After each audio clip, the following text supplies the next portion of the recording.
welcome back to Simplified Human Physiology for the ninth and 10th grades. My name is Dave.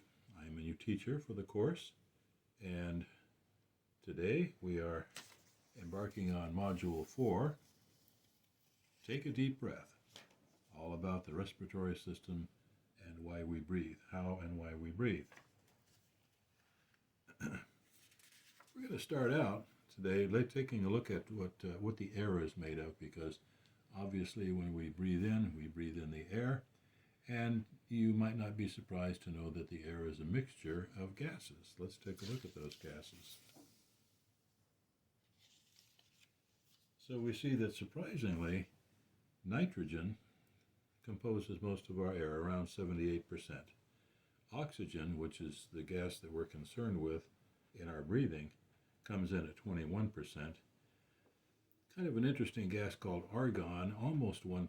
Argon does not react well with anything in the body. In fact, doesn't react well with any other chemical. So it kind of goes in and comes out, just like nitrogen goes in and comes out unaffected. Carbon dioxide, a very small amount in the atmosphere, much less than 1%, 0.04%. And finally, there's a few other minor gases that are not important to physiology at all. So, the one that we're concerned about is oxygen. So we will be talking about it as we move along. Now, the reason we breathe oxygen in is to liberate energy from food. So we're going to take a look at where food comes from. We haven't done this yet, and this might be a review of middle school, but that's fine. So where does our food come from? Well, we should all bow down to green plants. Anytime you see a green plant, you should bow down and say, "Thank you, green plant," because green plants are the source of all of our food. Here's what happens. Here's a nice apple tree, which by definition is a green plant. And it takes in carbon dioxide from the air through its leaves. It takes in water from the soil through its roots, right? By the way, minerals are dissolved in the water. This is why you must have a moist soil in order for plants to survive. They need to bring in the minerals, and they can't bring up the minerals if they're dry. Has to be mixed with water. So we have carbon dioxide and water meeting together in the leaves of the plant. At that point, the sunlight comes down and strikes the leaf and adds the light energy which is necessary for the plant to make food. Let's see what happens next. Now, I'm trying to limit the amount of chemistry that we do in this course, but just a little bit is necessary, and I think if you follow me along, it'll be pretty clear what we're taking a look at here. Okay. Now, this is what happens in the plant. 6 molecules of carbon dioxide join with 6 molecules of water in the leaf. Light energy comes down from the sun and strikes the leaf, all right? And bingo, guess what the plant is able to do? The plant can take all of these atoms and rearrange them into something new that wasn't there before. This. You see all these atoms here? 6 atoms of oxygen, 12 atoms of hydrogen, 6 atoms of carbon.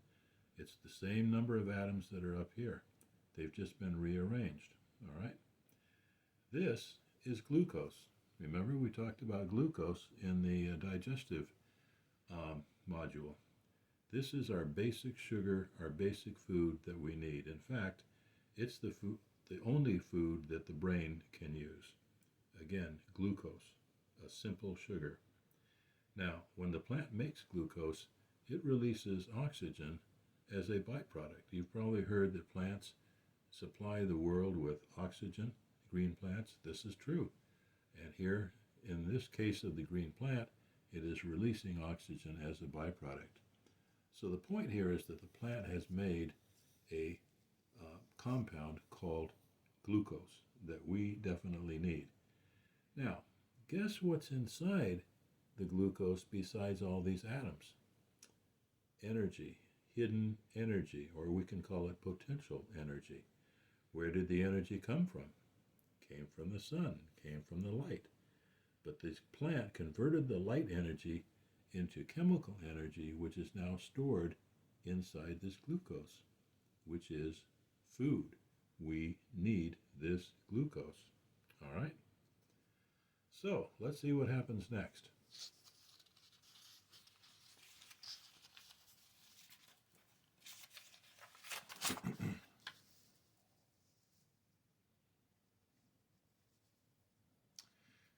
We take in the glucose when we eat our food, okay? Again, it's a simple sugar. But we combine it with oxygen. We take in oxygen. This is where the breathing comes in now. The oxygen is absolutely necessary to release this energy that is stored inside the glucose molecule, okay?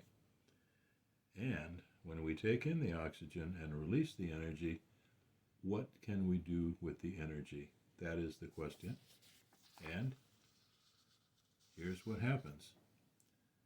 When the glucose is broken down and combined with the oxygen, it releases CO2 as a byproduct, water as a byproduct, and there's the energy that we get from the glucose. That's the important thing. And this energy is released inside our body cells. So what do we use this energy for? Well, we use it in two major ways. One way is mechanical energy, which is the energy of motion or movement. And this enables our muscles to move, and it enables us to transport materials inside the body, which we'll talk about in detail another time. Also, some of the energy becomes heat, which is necessary to provide us with our body temperature. So the payoff from eating glucose is getting energy in the form of mechanical energy, muscles and transport, and heat.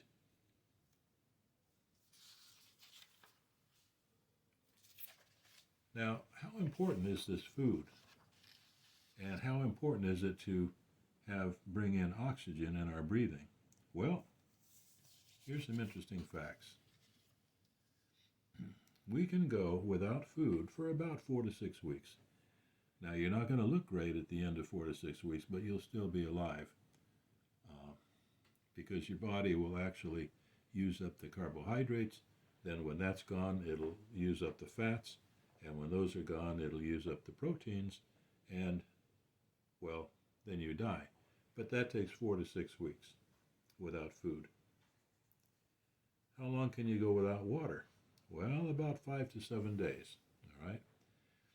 And then all kinds of bad things happen inside the body, which we'll talk about at another time, which will bring about your death. So water is very important. 5 to 7 days without water. But how long can you last without oxygen?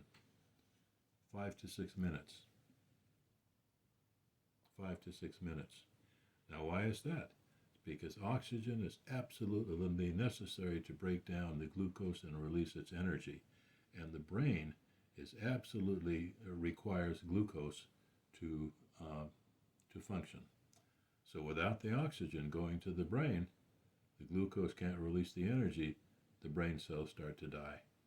That happens within 5 to 6 minutes. This is why it's so important when someone has stopped breathing or has breathing difficulties, you have to pay attention to that right away. Okay, now we've looked at a lot of words. I think it's time to look at some pictures. After all, there are a lot of pictures available. And here's a picture showing the lungs. Let's take a look. Not only that, but we can take a look at some of the other things that are in the picture. First of all, let's go up to the top here, and we see the windpipe right here. It's called the trachea, and we're going to take a closer look at it in a minute. This major blood vessel here is bringing oxygen-poor blood down to the heart, which is right here in the middle. This blood vessel is taking oxygen-rich blood away from the heart. We'll be learning more about that when we get to the heart. These blood vessels supply the food and oxygen to the heart muscle itself. They're called the coronary blood vessels. And then, of course, we see the left lung here and the right lung over here. At the bottom is a major breathing muscle called the diaphragm, and we'll take a closer look at it soon.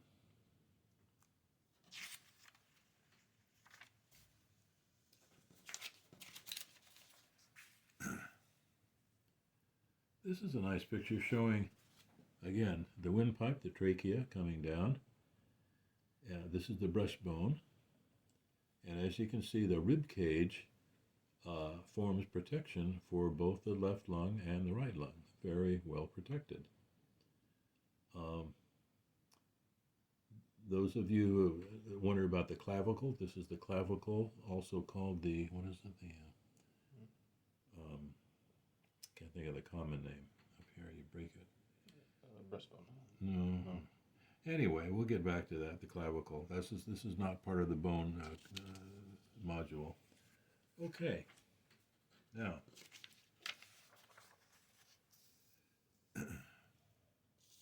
in this picture, you probably recognize it from the digestive module that we looked at.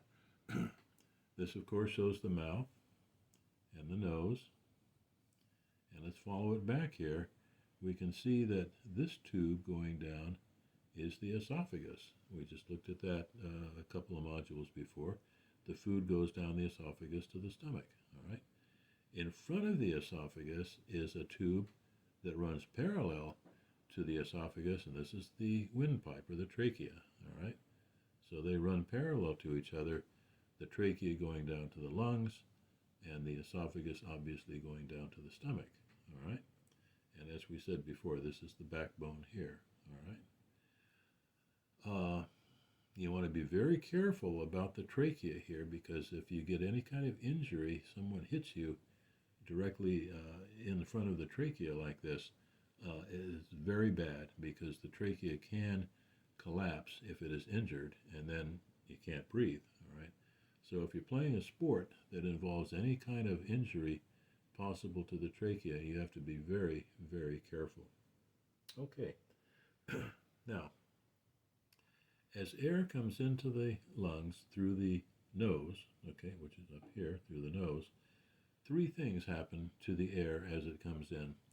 Number one, it is filtered, because there are little hairs in the nose, and they help to filter out some of the larger particles to keep them from going down into the lungs.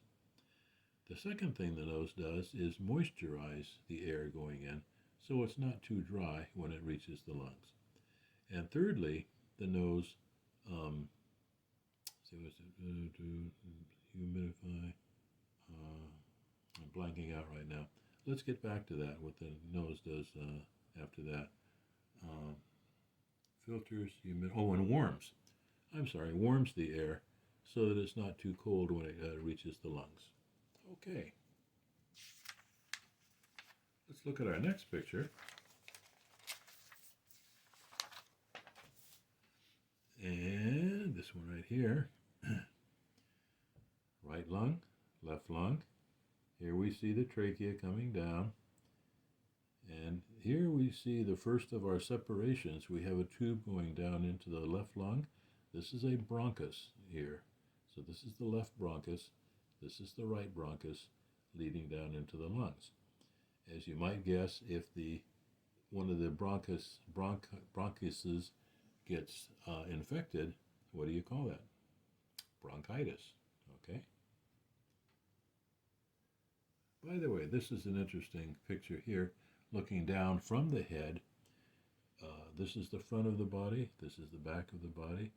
So this is the left lung, the right lung, here's the heart, and here's the backbone right here.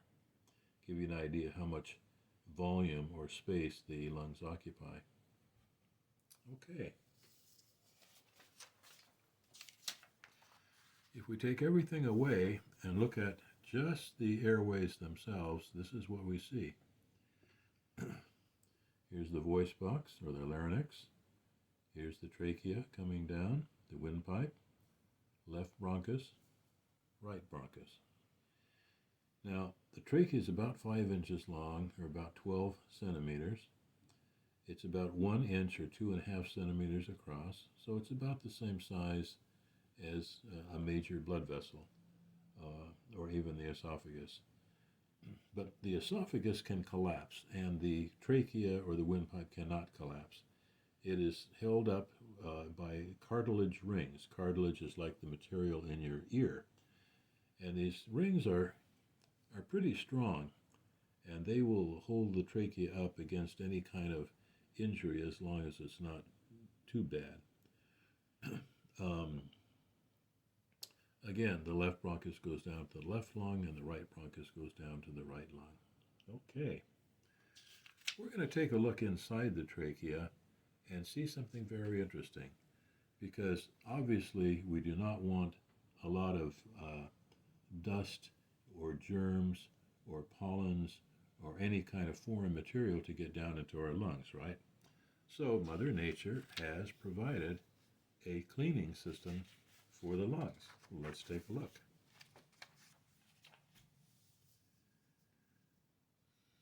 Here's the trachea, left bronchus, right bronchus, okay? Now, on the side of the trachea and the upper part of the bronchus, there's mucus glands. Now remember, mucus is what you blow out your nose when you have a cold. So this mucus is secreted onto the lining of the trachea here, all right, on this side and this side, a layer of mucus. Now the mucus is sticky, so any kind of dust or material that comes down into the trachea is going to probably get stuck on the sides of the mucus here, which is good. That's what we want, all right? We want to keep the germs out, the dust out, the pollens out, and so on. Now, even more interesting is there's little hair cells sticking into the trachea and also going out down into each bronchus.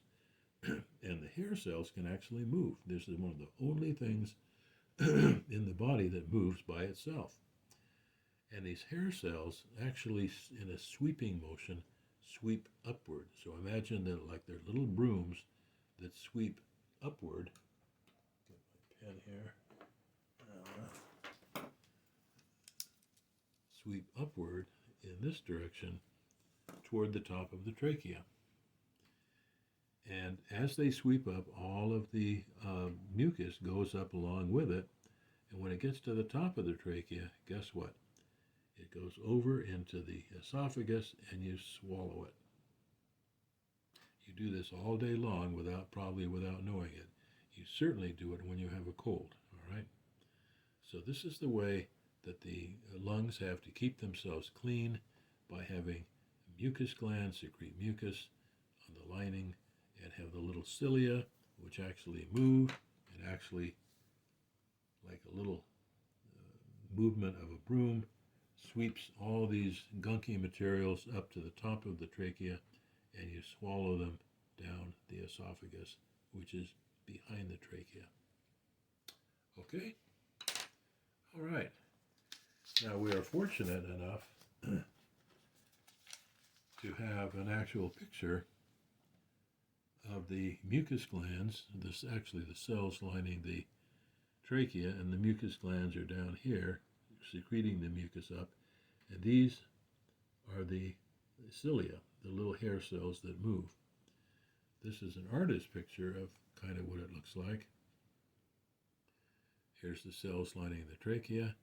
Here are the cilia, and remember they move in kind of a sweeping broom fashion, pushing things up to the top of the trachea.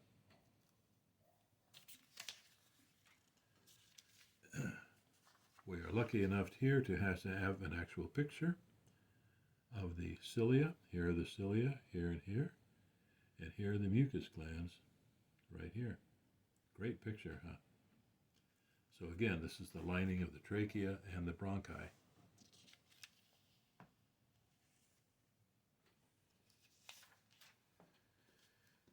One of the things we haven't talked about yet is the bronchi, each the left bronchus and the right bronchus, further subdivide into very tiny airways. And these are called bronchioles. I'll show you the spelling in a few minutes. Very tiny bronchioles. So the air comes down the trachea, it goes through the bronchus, and then it breaks down into even smaller air tubes called bronchioles. All right. Now, let me show you how thin the bronchioles are. You see this? That's a piece of spaghetti, and it's 1 millimeter across. That's how thin the bronchioles are. And by the way, what sometimes happens is if a person breathes in some allergen or some dust or some kind of air pollution and it irritates the bronchiole will go into spasm. It'll go like that. And the muscles on the side of the bronchiole will actually close down and keep the air from getting through. This unfortunately happens in asthma, and so the people who have asthma, the problem is in the bronchiole, trying to get air through this very, very tiny tube. As we follow the bronchioles out, we run into the air sacs. Now here's a bronchiole here. Again, remember, this is only 1 millimeter across. And the air sacs, there's about 700,000 of these air sacs. Obviously, in physiology, the numbers are huge. So there's a huge number of these air sacs. And this is where the air eventually goes. Now remember, you are breathing in nitrogen, you're breathing in CO2, you're breathing in oxygen, and it all gets down into the air sacs. But what the blood only needs is the oxygen. So where does the oxygen go? What happens? That's our next picture.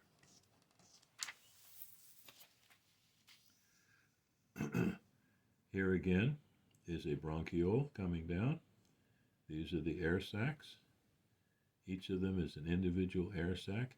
And here's a fancy word, alveolus. One alveolus, many alveoli. It's a word worth remembering. And if we take a closer look over here, we see what happens inside the air sac. We see that blood vessels that are coming back from the body have a low amount of oxygen in them. We call them oxygen poor.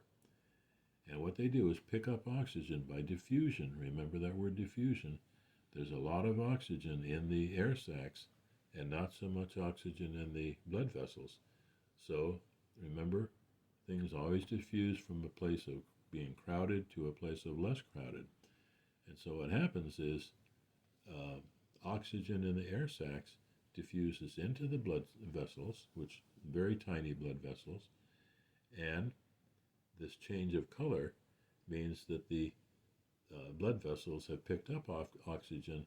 They have become oxygen rich, and they are on their way back to the body cells carrying oxygen. So that's basically what happens in the respiratory system, all the way from the mouth down to the air sac, and the oxygen enters the bloodstream inside each of these air sacs. And the bloodstream takes the oxygen to the body cells where it's needed.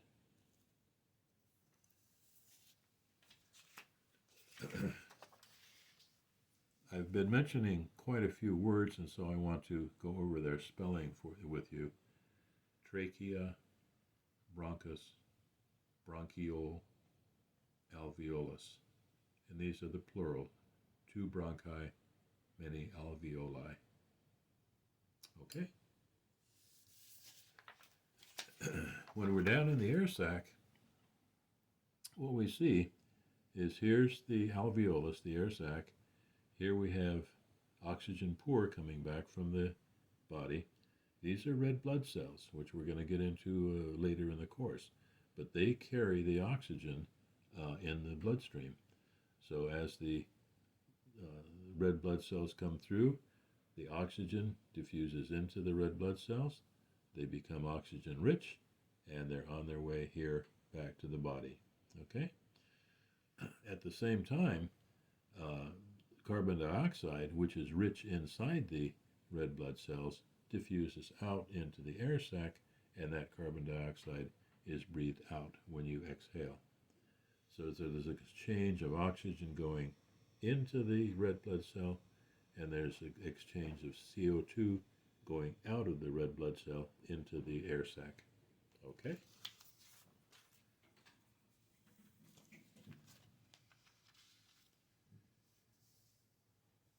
Here is a similar picture, but better showing the red blood cells. And here we see that the red blood cells are giving up their oxygen to the body cells. And here, as they come into the air sacs, the red blood cells are giving up their carbon dioxide to the air sacs so that you just breathe out the carbon dioxide. So we give oxygen to the red blood cells, we take CO2 from the red blood cells. Okay? Almost finished here. And lastly, in part 1 of the respiratory section, we have this picture. And these are some actual pictures of lungs. On the left side here, we have a lung that is a healthy lung, taken out of a person who died, of course. But you can see it has kind of a pink appearance. Here is a trachea coming down, the left bronchus and the right bronchus here. Pretty healthy looking lung. Well, over here on the right side, this is a lung of a heavy smoker. Probably smoked for 30 years, maybe 40 years, hard to tell. But all this black stuff is all the gunk that went into this person's lungs, both from the cigarettes and probably from air pollution. And you can't even make out some of the structures very well, but this is a very diseased lung, and you certainly don't want anything like this. If you're a smoker, it's time to stop. And if you live in a highly air polluted place, try to protect yourself as best you can. You want to have lungs that look like this and not like this. Well, that's it for Take a Deep Breath, which is part 1. Next, we're going to be moving into part 2 of Take a Deep Breath, and I hope to see you there. This is Dave, signing off.